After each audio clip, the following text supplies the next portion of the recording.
ॐ नमः प्रणवार्थाय शुद्धज्ञानैकमूर्तये निर्मलाय प्रशान्ताय दक्षिणामूर्तये नमः। चिद्घनायमशेषाय वटमूलनिवासिने सच्चिदानन्दरूपाय दक्षिणामूर्तये नमः। ईश्वरो गुरुरात्मेति मूर्तिभेदविभागिने व्योमवद्व्याप्तदेहाय दक्षिणामूर्तये नमः। ॐ विघ्नेश्वराय वरदाय सुरप्रियाय लम्बोदराय सकलाय जगद्धिताय नागाननाय श्रुतियज्ञविभूषिताय गौरीसुताय गणनाथ नमो नमस्ते। विघ्नार्तिनाशनपराय गणेश्वराय सर्वेश्वराय सुखदाय सुरप्रियाय विद्याददाय विकटाय च वामनाय भक्तप्रसन्नवरदाय नमो नमस्ते। ॐ नमः श्री गुरवे शिवाय। ॐ नमः श्री परदेवतायै। सो फ्रेंड्स, महाभारत का युद्ध चल रहा है और 14वां दिन है। अर्जुन उस युद्ध भूमि में भगवान श्री कृष्ण कहते हैं कि हमारा रथ जो है दोनों सेनाओं के बीच में ले चल के खड़ा करिए ताकि मैं अच्छी प्रकार से देख सकूं कि किनके साथ हमें युद्ध करना है। भगवान श्री कृष्ण भी ले जाके अपना जो है खड़ा कर देते हैं रथ को। और फिर अर्जुन देखते हैं, क्या देखते हैं कि सामने भीष्म पितामह खड़े हैं, द्रोणाचार्य खड़े हैं, मामा खड़े हैं, मातुल खड़े हैं, ससुर खड़े हैं, साले खड़े हैं। बस अर्जुन को मोह हो जाता है, विषाद हो जाता है। यहीं से गीता प्रारंभ होती है। विषाद योग है। विषाद क्या होता है? आदमी दूसरों से लड़ सकता है, दूसरों से लड़ते समय बहुत बहादुर होता है आदमी, क्योंकि फिर उसको कोई कष्ट नहीं है। भाई मारा जाएगा तो दूसरा मारा जाएगा, कष्ट होगा तो दूसरे को होगा, अपन को क्या है। तो लेकिन जब उन्होंने देखा कि तो सारे अपने सगे संबंधी हैं, पूज्य हैं, घर के बड़े हैं, कोई गुरु है, कोई कुछ भी है, ये मोह पैदा हो गया। और इस कदर जो है वो मोह जकड़ लिया कि पूरे शरीर में उनके कंप होने लगा, हिलने लगे, पीला पड़ गया पूरा मुखमंडल जो है। और इतने अशक्त हो गए कि खड़े भी नहीं रह पाए और अंत में धनुष बाण छोड़ के जाके रथ के पीछे बैठ गए। भगवान कृष्ण को समझाने लगे कि नहीं नहीं, ये युद्ध जो है अच्छी बात नहीं है, इसमें तमाम लोग मारे जाएंगे और हत्या होगा। ऐसे राज्य को पाके भी क्या होगा? किम भोगैर्जीवितेन वा किम नो राज्येन गोविंद किम भोगैर्जीवितेन वा। जिसके लिए हम ये सारी कुछ लड़ाई लड़ेंगे, अगर वो सारे लोग मर ही जाएंगे इस युद्ध में, तो उसके बाद फिर ऐसी लड़ाई का कोई फायदा नहीं है और इससे बढ़िया है कि हम अपना भीख मांग के खा लेंगे। तो भगवान कृष्ण उनको कुछ समझाते हैं, उनको समझ में नहीं आता है, मोह बहुत जबरदस्त रहता है। और जब कुछ नहीं समझ में आता है तो अंत में जो है वो भगवान कृष्ण की शरण में जाते हैं। अपनी बुद्धि का प्रयोग जब बंद करते हैं, स्विच ऑफ करते हैं उसको, तब उसके बाद फिर उनको भगवान कृष्ण दिखाई देते हैं। और फिर वो कहते हैं कि कार्पण्य दोषोपहत स्वभाव पृच्छामि त्वाम धर्म समूढ़ चेता यच्छ्रेयस्यान्निश्चितं ब्रूहि तन्मे शिष्यस्तेहं साधिमां त्वाम प्रपन्नाम। तो क्या कहते हैं कि कार्पण्य दोष के चलते जो है हमारा स्वभाव नष्ट हो गया है और ऐसी स्थिति में हम आपके शरणागत हैं। आप हमको बताइए, हम शिष्य रूप में प्रणत हैं, आप हमको बताइए कि हमें क्या करना चाहिए। बहुत बड़ी समस्या थी अर्जुन के सामने। बहुत देर से जो है वो भगवान कृष्ण को ही पिलाए जा रहे थे कि नहीं ये काम ठीक नहीं है। और जब उनको जो है थोड़ा सा बोध हुआ और शरणागत हुए तो भगवान श्री कृष्ण ने कहा कि बहुत सिंपल बात है यार, उसमें आप खामखा इतना परेशान हो, इतना परेशान होने जैसी बात नहीं है। हतो वा प्राप्य से स्वर्गम जित्वा वा भोक्ष से महीम, और तस्माद उत्तिष्ठ कौन्तेय युद्धाय कृते निश्चय। दो ही बात है ना, उसमें इतना सोचने की बात क्या है।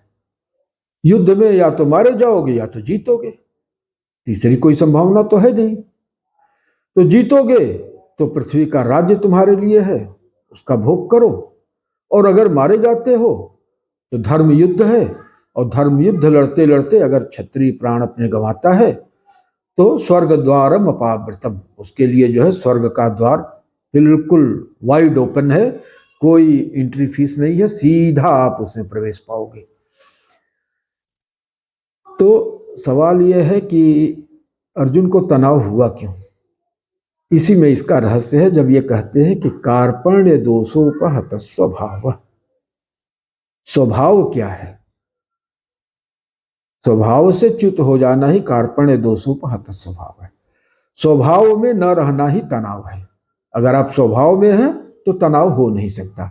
अगर आपके हाथ की प्रकृति नीचे लटके रहने की है तो खाली हाथ को भी अगर ऊपर उठा के आप रखेंगे तो 2, 4, 5 मिनट 10 मिनट से ज्यादा नहीं रख पाएंगे, इतने में दर्द होने लगेगा, जबकि इसमें वजन कोई नहीं है। तो ये क्यों होगा? क्योंकि आपके हाथ का जो स्वाभाविक वो है अवस्था है वो नीचे लटकते हुए रहने की है।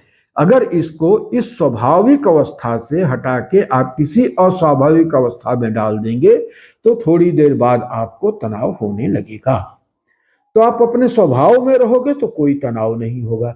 जब आप स्वभाव के विपरीत आचरण करोगे तो फिर आपको तनाव होगा।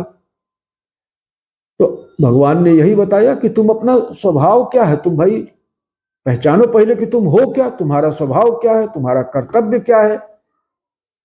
तो अभी आप जो है अर्जुन हो, अर्जुन माने क्षत्रिय योद्धा हो, सम्राट हो। ये अभी कुरुक्षेत्र धर्म क्षेत्र में आप खड़े हो, यहां सेनाएं आमने सामने खड़ी हैं, और धर्म युद्ध में लड़ना क्षत्रिय का जो है वो कर्तव्य है। तो तुम्हारा कर्तव्य जो है अगर तुम वो करते हो तो तुमको कोई तनाव नहीं हो। कर्तव्य से विमुख हो गए तो उहापोह होगा, डायलेमा होगा, और डायलेमा की वजह से तनाव होता है। इतनी सी बात है। तो इसलिए स्वभाव में रहो। स्वभाव में जब तक आप स्थित हो कोई तनाव हो नहीं सकता। स्वभाव क्या है? सत्व रजतम, इन्हीं के आधार पर सबकी प्रकृति बनी हुई है। जिसकी सत्वात्मिका प्रकृति है वो सात्विक कार्य करेगा, जिसकी राजसिक प्रकृति है वो राजसिक कार्य करेगा, और जिसकी तामसिक प्रकृति है वो तामसी काम करेगा। तो तुम राजपुत्र हो, राजपुरुष हो, तुम्हारी राजसी प्रवृत्ति है, तुम क्षत्रिय हो, योद्धा हो, और धर्म युद्ध में, कर्म क्षेत्र में, कुरुक्षेत्र में, धर्म क्षेत्र में खड़े हो। यहाँ युद्ध करना तुम्हारा स्वभाव है। अगर तुम युद्ध नहीं करोगे तो तुम्हारे प्रकृति के जो ये घटक तत्व हैं वो तुमको बलात् ऐसे कार्य में नियोजित कर देंगे। चाहे तुम लाख कोशिश करो कि युद्ध नहीं करोगे, लेकिन तुमको अंततोगत्वा वही करना पड़ेगा। तो इसलिए स्वभाव के विपरीत गति हमेशा तनाव का कारण होती है। और तो इतना ज्यादा सोचने के बजाय सिंपल बस इतना सा सोचो कि तुम कौन हो, तुम्हारा कर्तव्य क्या है। इस क्षण में जो तुम्हारा स्वभावज कर्म है अगर उसको करोगे तो तुमको तनाव नहीं होगा, और अगर उस क्षण के स्वभावज कर्म से विपरीत तुम आचरण करोगे तो तुमको तनाव होगा। आज के युवाओं के तनाव के मूल में यही समस्या है कि न तो वो अपने को जान रहे हैं, न अपने स्वभाव को जान रहे हैं, न अपने आश्रमोचित कर्म को जान रहे हैं। आप विद्यार्थी अगर हो, आपका काम विद्याध्ययन है, आप पूरे तन्मयता के साथ विद्याध्ययन करिए। आप अगर सर्विस करते हो तो जिस संस्था के लिए काम करते हो उसके उन्नति में अधिकाधिक योगदान करो, और जो उससे तुमको मानदेय मिलता है उससे अच्छे से अपने परिवार का भरण पोषण करो।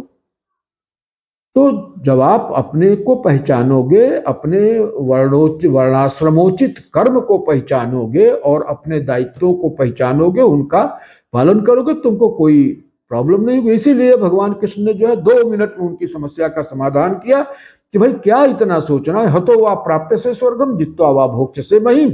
और तुम क्षत्रिय हो, राजपुत्र हो, धर्म युद्ध में तुम खड़े हो, कुरुक्षेत्र में खड़े हो, तो युद्ध करना तुम्हारा धर्म है, धर्म की रक्षा के लिए युद्ध करना पड़ेगा, युद्ध करो, उसमें क्या सोचना क्या है। जीतोगे तो पृथ्वी का भोग है और मरोगे तो स्वर्गलोक है, इतनी सी बात है। तो कहाँ तनाव है, कहाँ प्रॉब्लम है। जितना कम सोचो, जितना कम विकल्प में जियो उतना बढ़िया है।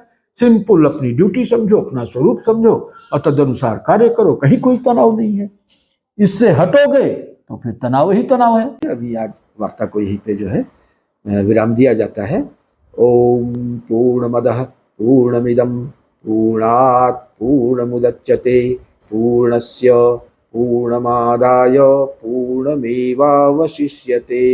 ओम शांति शांति शांति। सो फ्रेंड्स, अगर ये वीडियो आपको अच्छा लगा तो आप इसे लाइक करें, अधिकाधिक मात्रा में शेयर करें। शेयर करना बहुत जरूरी है। क्यों कि हमें सिर्फ मीठा मीठा फल अपने ही नहीं खाना है, हमको विश्व वपु बनना है। ये पूरा संसार हमारा शरीर है। सर्वो ममायम विभव इत्येवं परिजानतः विश्वात्मनो विकल्पानाम प्रसरेपि महेशता। तो हमें जो है इस सनातन ज्ञान को, इस सनातन शक्ति को जन जन तक पहुंचाना है। ये हमारे जो अभिन्न आत्म तत्व स्वरूप हैं, इन सभी को इनलाइटन करना है, इंपावर करना है। तो ये एक तरह से इनलाइटनमेंट है, ये इंपावरमेंट है। और ये नॉलेज और ये इंपावरमेंट यही ट्रांसलेट होता है ऐश्वर्य में, एबंडेंस क्रिएशन में है। तो एबंडेंस क्रिएशन, ऐश्वर्य का सृजन, ये और कोई चीज नहीं है, ये इनलाइटनमेंट और इंपावरमेंट ही है। और इंपावरमेंट होता है जब हम अपने स्वरूप से, अपने स्वभाव से जुड़ते हैं, माने अपने सच्चिदानंद स्वरूप से जुड़ते हैं। तो हमें अधिकाधिक विश्व मानवता की सेवा करने के निमित्त अधिकाधिक संख्या में लोगों को उनके स्वरूप से जोड़ना है। इसलिए इस सनातन शक्ति की, सनातन ज्ञान धारा को जन जन तक पहुंचाने के महायज्ञ में अपनी तरफ से अपने हिस्से की समिधा अवश्यमेव डालना है। इन्हीं शब्दों के साथ सर्वे भवन्तु सुखिनः, सर्वे सन्तु निरामयाः, सर्वे भद्राणि पश्यन्तु मा कश्चित् दुःखभाग् भवेत्। ओम श्री गुरवे शिवाय नमः। ओम श्री गुरवे शिवाय नमः। ओम श्री गुरवे शिवाय नमः।